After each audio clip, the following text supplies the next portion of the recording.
Hello everybody. So this is a higher level video. This is a video from above, and I'm going away from the debates as to what our earnings going to be like, what is it going to be like for HIMSS, is GLP-1 accelerating, slowing down. The sentiment is very, very bad for the stock, but today I want to talk about the long run, the long term, the future of healthcare versus Sickcare, because we have HIMSS versus UNH. So you see stock performance both red, but one of them 10 times more in the red than the other, right? UNH down 20%. And we have healthcare versus Sickcare. And so, of course, on this channel, you know that I consider a company like HIMSS healthcare. I consider a company like UNH Sickcare. And so we're going to get into this debate, and you'll see I have my usual takes on this, which are kind of hot takes if you're a traditional thinker, if you're a traditional health thinker, or if you've only grown with the idea of insurance, perhaps what I say you're not going to agree, but this is nonetheless what I think we're headed towards. I think we're headed towards a very different world when it comes to care, and I think healthcare is going to become a thing.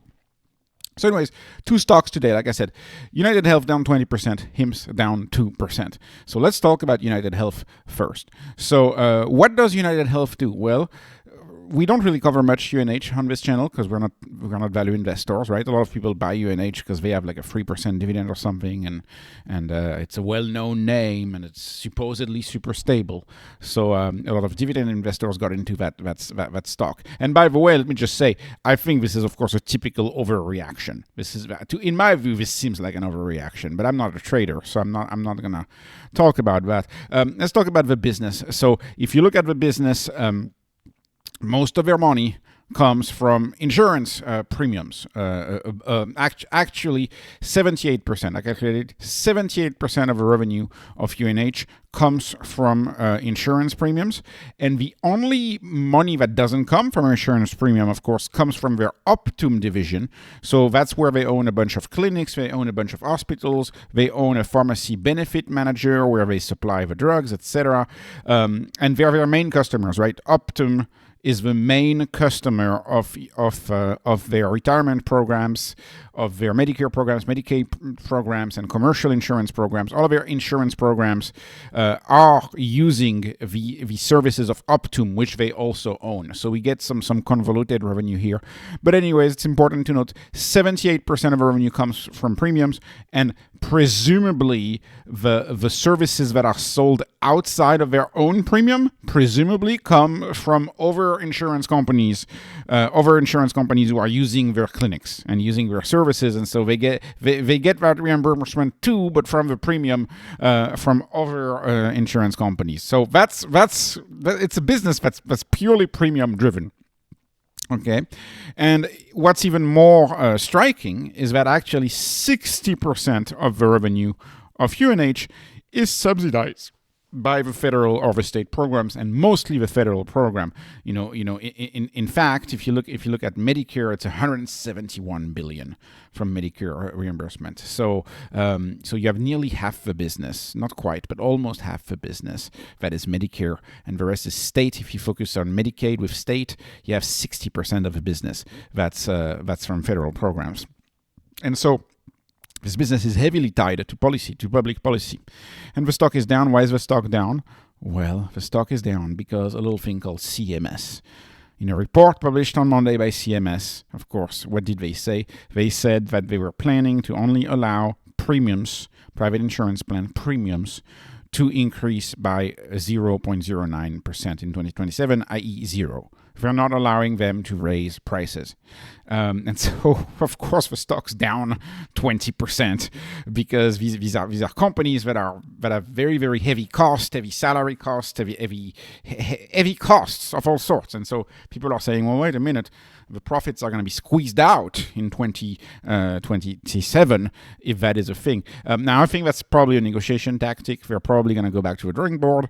But the point is, this is a company whose tomorrow is entirely determined by, not entirely, but like 80%-ish determined by CMS, which is the Medicare services, CMMS, which if you know this channel, I've talked about them multiple times. They pretty much get to say who lives and who dies in different business. That's why a lot of people say biotech is so risky, healthcare is so risky. Well, that's because maybe you invest in traditional healthcare, where it's really a handful of decision makers who can kill your business overnight. And I guess for UNH, I'm assuming there's some sort of president of the United States input in this. I don't really know how that works, but you still have one person who can entirely derail your business. This is not an issue you have at HIMSS. HIMSS is 2.4 million decision makers, and even then, it's a subscription business, so you don't have that many decisions that need to be made. It's often on autopilot, right? The business of HIMSS is often getting new decision makers and reducing the shrink by focusing the shrink by the churn, reducing the churn by focusing on satisfaction, right? Once someone is registered for Netflix, they stick with Netflix until Netflix gives them some disappointing shows, and then they go out of their way to unsubscribe. That's how the subscription businesses work. So anyways, so that's what can happen. And CMS has killed businesses many times. So in what I call Sickcare, it's the government who picks winners and losers. It's not free market competition. The FDA and the FDA for drug developers, and the CMS for insurance, kind of decides who lives and who dies. And if you happen to be a company who actually makes a drugs or makes a product, you have to go through both hurdles, and both hurdles at any point can decide to kill you as a company. That's why this is so risky to invest in that.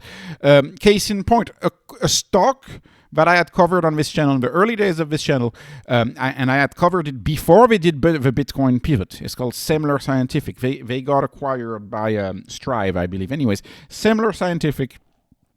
This company, I was interested in the channel before it came up in my screener. It came up as and I never pulled the trigger. Thank goodness I didn't. I never bought this one. Thank goodness. But it came in my metric as a super high growth company because they had invented this little device called QuantaFlow. And this device, you would put it on the finger, and it's they say 5 minutes. The latest version is actually 3 minutes, and in 3 minutes, it can tell you whether you have peripheral arterial disease. And it's a little technological device, and it can tell you whether you have PAD or not. And it's something. I mean, I'm not a doctor, so it's something like 30. It detects it like 30% more early than the hand test, the test by the hand. Now there is a test called the ankle brachial test, which is a test that was developed in the 1930s. It's a test from the 1930s. So give it 4 years. This will be a 100-year-old practice. And that's what doctors usually do to detect PAD.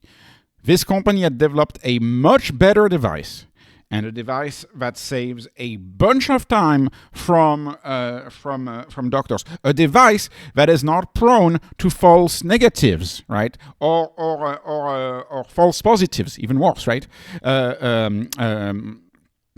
So a device that doesn't have the issues of human error, like they are. So anyways, they had developed this device, absolutely amazing. Revenues booming, everything's booming, takes the world by storm. Doctors love it, people love it, people love QuantaFlow. Everybody adopts QuantaFlow, and I think it was something like a little more than $100 or something. It was the cost of the procedure, and all of a sudden, CMS decides to exclude QuantaFlow.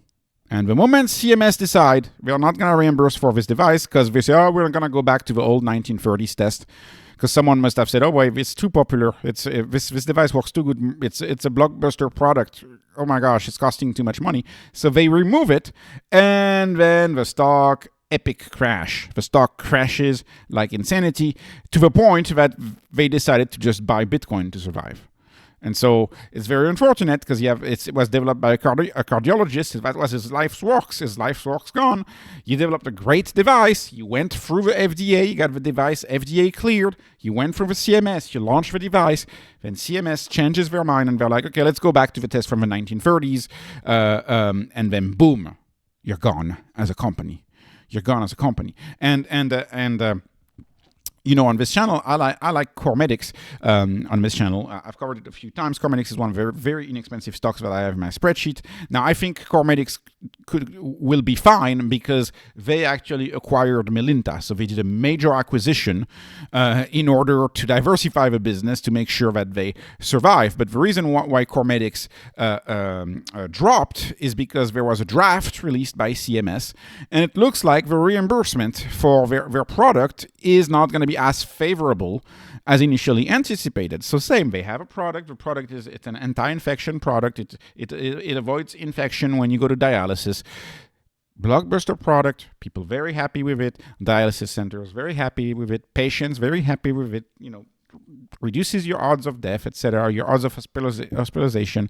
My thesis was the CMS is going to be very, very happy to keep paying because they want to avoid hospital stays if there is an infection. And turns out we don't know. So I don't even know whether CMS cares about dialysis patients or not. To me, this is going to be a very interesting question. Is of course dialysis, getting an organ transplant. Oftentimes, if you have a very bad case of diabetes, you have to get a kidney transplant, right? So you have to get a transplant. And of course the wait lists are not long enough. So there's this company I follow. They're working on a xenograft, so genetically modified pig organs. So the first pig organs genetically modified to save your life, they are going to be $1 million, right? Probably, maybe 500,000. What do you think CMS is going to do? What do you think the FDA and CMS is going to do? So they see this going, and they're like, really? Do I really want to cover this for $500,000? So and frankly, if you're a diabetes patient type 2 and you're on dialysis and you're a wealthy person, it's probably a good idea for you to get that xenograft transplant because that's a much better alternative to be on a wait list and die while on a wait list, which a lot of people die on a wait list for organ transplants. So and I could go on, right? They're working on a type 1 diabetes cure with CRISPR-Cas9. They cured sickle cell disease. Sickle cell disease can be cured entirely today. It's 3.1 million. I'll let you take a guess as to whether it's covered or not. Look it up. Sickle cell disease. Insurance companies rushed to not cover it. Very rushed to not cover it. And sickle cell disease is actually a debilitating disease. It's a really, really bad disease. So you have technological advancement. And then Sickcare is a government program. And so Sickcare does their thing and they try to not cover it. Not presumably, for sure to not bankrupt the system. They don't want to bankrupt the system. And here's the tough reality. Sickcare is a government program. So I'm going to go out on a limb here and I'm going to compare it a little bit to food stamps or food assistance programs, right? So today we have food stamps and they give these cards and stuff. It didn't used to be food stamps all the time. At one point they had government cheese in America. And so actually American cheese became popular because of government cheese. So this is again right here with government cheese. And they were giving cheese. Right, they were giving these blocks of cheese, bricks of cheeses, and it is cheese, and it is cheese that you don't have to pay for, or you pay not too much for. But let's face it, if you have cash, you're gonna get this cheese. You're gonna get the triple creme black truffle cheese from an artisan in California. You're not going to get the government cheese if you pay with cash. Now, a lot of people are fine with government cheese, and a lot of people on food stamps, I suppose, are fine with the food that they can buy on food stamps it's better than no food, but it is a baseline that I call sick care. It is not health care. It's sick care. It's the baseline. It's the bare minimum. It's not the state of the art. It's not the best. And so one way to realize that is, let's ask ourselves, why does insurance not cover gym membership or healthy food? I think gym membership would be so logical. A gym membership in the US, if you go entry level, is $15 a month or something, right? 15 to $20 a month for entry level. They don't cover that, right? Average insurance premium is, I think, $600 or $700 a month. They don't even cover $15 for a premium. What about weight loss drugs? Big debate right now. You've heard the administration. Weight loss drugs are a revolution. GLP-1s are a revolution. A lot of people are achieving life-changing weight loss, and it impacts positively on everything else in their life. But they don't want to pay for weight loss drugs. They don't. They don't want to pay for it. They say, oh, you should eat healthy and you should exercise. Well, the problem, of course, is that we each only come with so much willpower in a day. If you read, I can't remember the name of that book, The Obstacle is the Way, is it, or something like that? We have something like 6 or 7 hours of willpower in a day. That's willpower. If you wanna put your willpower in working out and eating well, that's probably gonna take you about an hour of willpower a day. So that means you have 5 hours of willpower left. And so depending on your job, you don't have the willpower sometimes to go after weight loss or anything like that. So you'd think a weight loss drug it would be covered by insurance, given that weight loss literally impacts everything else. No, it's not. It's not covered by insurance. How about unlimited doctor visits? Right? Insurance typically cover your physical, your yearly physical, but they typically don't cover the follow-ups, do they? Right? The follow-ups, typically they eat in your deductible, and your deductible is set up in a way that you would stop touching the deductible after you have like 10 doctor visits a year or something like that. So unlimited doctor visits, but then the follow-ups are oftentimes you have to pay for them, or you have like a copay, and sometimes it's a big copay.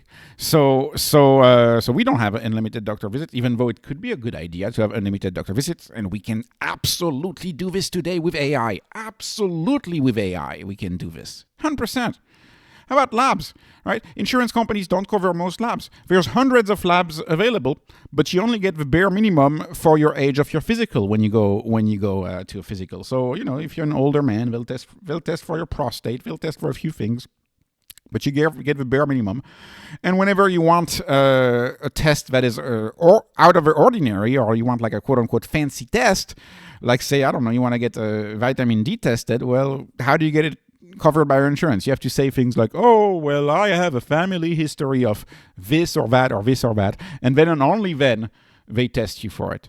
And you have to do that pretty much for any lab you want to take that's like out of the ordinary. You have to pretty much argue with the doctor, because the doctor is the gatekeeper to their insurance company. The doctor wants to save money for their insurance company, and like, what if I want to do all of the tests because I want to start collecting my data right away, because I want to vibe code a digital twin of myself a couple of years from now, and so I need to collect all of my data at regular intervals because I want to study myself, and I want to deal with simulations, and I want to do a simulation.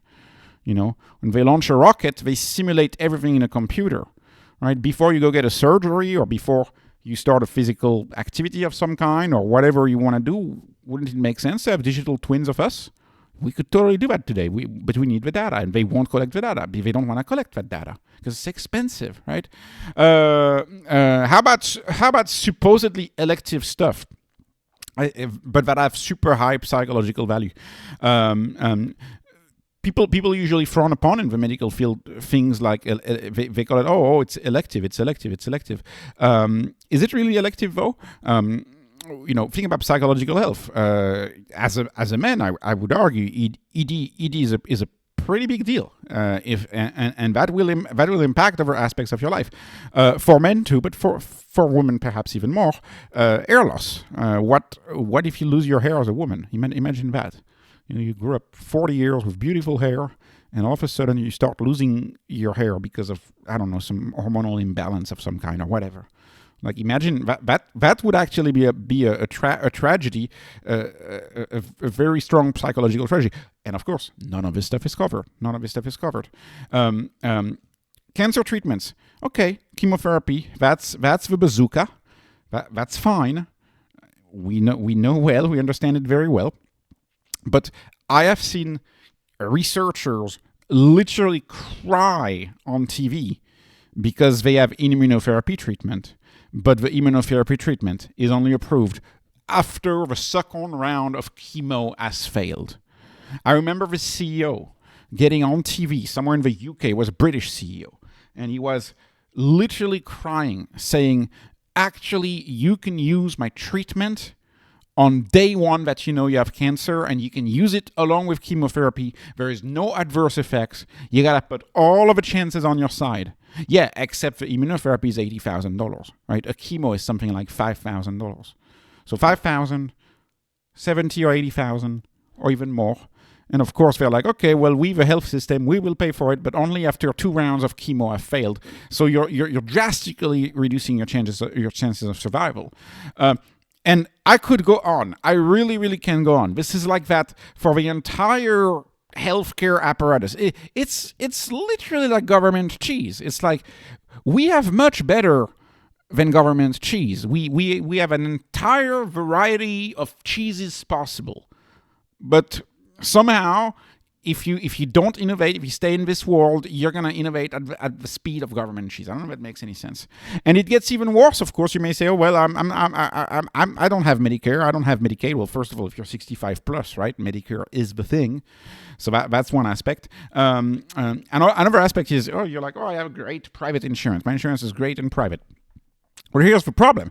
Oftentimes, most insurance companies just copy whatever the CMMS say. So the moment the CMMS say, we don't cover QuantaFlow, then all of the insurance companies say, okay, well, if CMS doesn't cover it, that means it's no good, so we're going to stop covering it. So the whole industry essentially follows whatever CMS does, and CMS essentially follows what the FDA decides. So there's a lot of cost consideration, and don't get me wrong, like the FDA, once the FDA has approved the drug is approved. That doesn't mean you're going to get the reimbursement. There's plenty of drugs that are FDA approved but that are not necessarily covered. So anyways, it's a mess out there. It's a complete mess. And so companies like HIMSS and big tech, I'll give it to big tech, break that cycle. They break that cycle. We, for once, are inventing something new. This is very similar to energy drinks. They compete against each other, and of course, Roe and HIMSS compete against each other, but really energy drinks compete against coffee.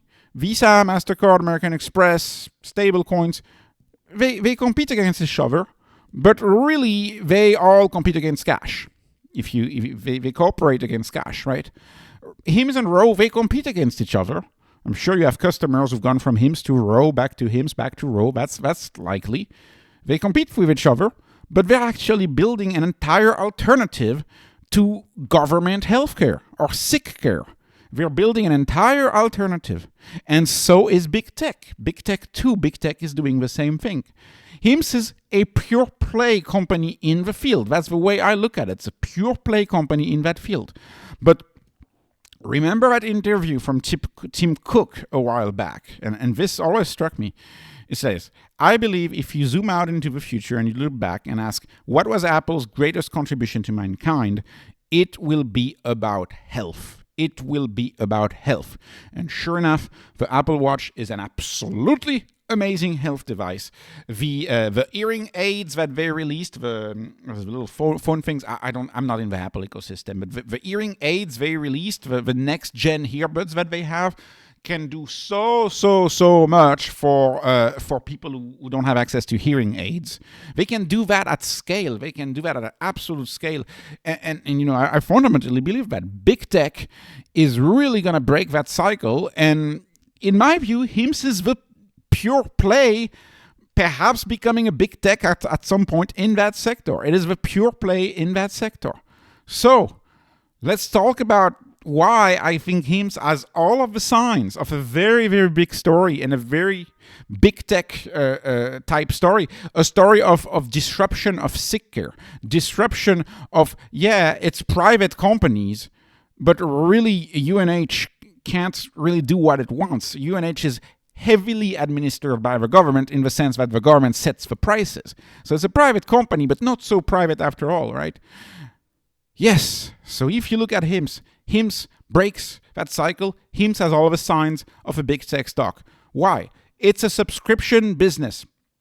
There is recurring revenue. Of course, subscription businesses are all the rage.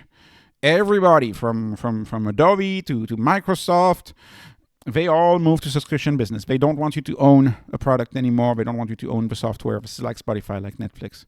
Much better business model for the company. Companies love subscriptions. Much better business model, right? And the government knows that, right? The IRS is a subscription business. You gotta file your taxes once a year. It's a subscription business, same thing. Anyways, unlimited doctor follow-up, right? Does UNH do that? Of course not. They don't. So Spotify, Netflix, you have unlimited music, unlimited shows. Well, for a health company, that would be unlimited talks to the doctor, unlimited visits with the doctor. That's what it would be. And of course, we do this with chat box unless there is a problem, but still. So subscription business, unlimited doctors. Then you eliminate insurance. Why is that so important to eliminate insurance? Because it is a 0 to 1 move. You're removing something that people have never really liked, but didn't think twice about. And by eliminating that thing that people didn't really like, but never really thought twice about, you are creating something better. So classic example of this is faux leather. All of a sudden, cars, for example, start putting this faux leather in there, and all of a sudden people realize, you can have a black faux leather and you can get in your car in the summer and not die of heat. Not burn your hands when you drive because it's not leather, because it's a faux leather. And it lasts longer. And you don't have the maintenance. And people realize actually that now they much prefer faux leather over real leather. Unless, of course, traditionals. Right? Same for Cirque du Soleil. Cirque du Soleil was the same idea. This idea of 0 to 1. And again, Cirque du Soleil is more like Blue Ocean, but the idea is the same. The idea is you remove a very, very inconvenient part of the industry and you reinvent the industry without that inconvenient part. For Cirque du Soleil, how did they succeed? They removed the animals. They realized people really don't care about that lion, and that lion is an insurance liability. And our lion guy got hurt the other day. And it cost us $200 a week to feed the lion. Let's remove the lion, right? And they were able to innovate the circus and actually have a tremendous success. So you remove something that the industry has never questioned, and then you reinvent something new. And this is what HIMSS removes insurance. And by not accepting insurance, you remove something that is way too costly in compliance, way too costly in actually getting the money, getting the insurance money. I've seen interviews of medical practice owners who talk about that at any month, 40% of their revenue is at risk of not being paid. Insurance companies argue, or they say, you shouldn't have prescribed this, you should have prescribed that. Listen to the LifeMD conference call, and you'll learn a lot about this. Like oftentimes, LifeMD, they sell GLP-1, so they will mail the GLP-1, and they are thinking, okay, the doctor approves, patient wants it, insurance looks like it's good, it looks like they're gonna have it, so people sign up for LifeMD, and then 5 weeks later, they find out that the insurance is not covering it. And so then LifeMD just lost the product because LifeMD shipped the product, but then the insurance is not covering it. And so if the insurance is not covering it, LifeMD doesn't get the money. And that's the nature of that industry. In that industry, a lot of money is spent just trying to collect payments. Mostly from insurance companies, sometimes trying to collect payments from people because they got the bill 6 weeks later, they get the bill for the procedure, and they were unable to tell them how much the procedure would cost before they go into the office. So this solves a big problem. Then you can have transparent pricing. You can have mass market pricing, transparent pricing, low pricing. You can run sales. You can create excitement around the offer, and you create customer satisfaction like no other. You create customer satisfaction. You create repeat buys, but you don't even need to create repeat buys because you have a subscription business. But you have a lower churn. You achieve a lower churn, and of course, the classic of all modern day businesses, eliminating physical buildings. If you eliminate the physical building in any industry, you will win. In the 21st century, we do not need physical buildings anymore. We just don't. Very, very few of them. So IMSS is part of a broader trend of people trying to eliminate the doctor office, the mom and pop doctor office, the medical office building, trying to eliminate the labs office, trying to eliminate the pharmacy. Pharmacy, very easy to eliminate. That has started about 20 years ago. Doctor office, now much easier to eliminate with video conferencing technology. 10 years ago, 15 years ago, video conferencing technology was not as good as today. I know that may sound meaningless, but if you ever use something like Cisco WebEx, you'll know what I mean. Now you can dematerialize doctor visits much, much, much easier, and they're working on labs. They're working on dematerializing labs. Let me tell you now how they're working with it. It's, of course, it's, I can't remember the name of the company, YourBio. They acquired YourBio and Tribe, and they're probably working on a HIMSS branded, get this, pain-free blood sample. Pain-free blood sample. Look up YourBio to see how they do it. It's very, very, very interesting. Your skin, the very, very first layer of the skin, you can actually get blood from it and not cause any pain. Pain-free. So imagine the implications of pain-free blood draws. And actually, when I did the specific video of this, I was talking about how the numbers of people who don't get their labs because they're afraid of passing out is actually astounding. It's very high. I thought it was like 20% of the population or something like that, because they can't stand the idea of the pain for a needle, which is like the same as, I don't know, like a bee is the same as a bee sting.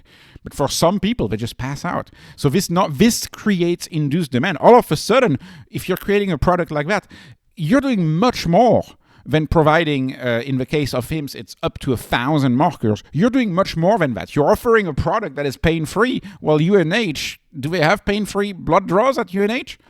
Probably not. Anyways, moving on. What do? Create a single healthcare brand. You create a powerful brand, a single brand, a brand that is meaningful to the customer.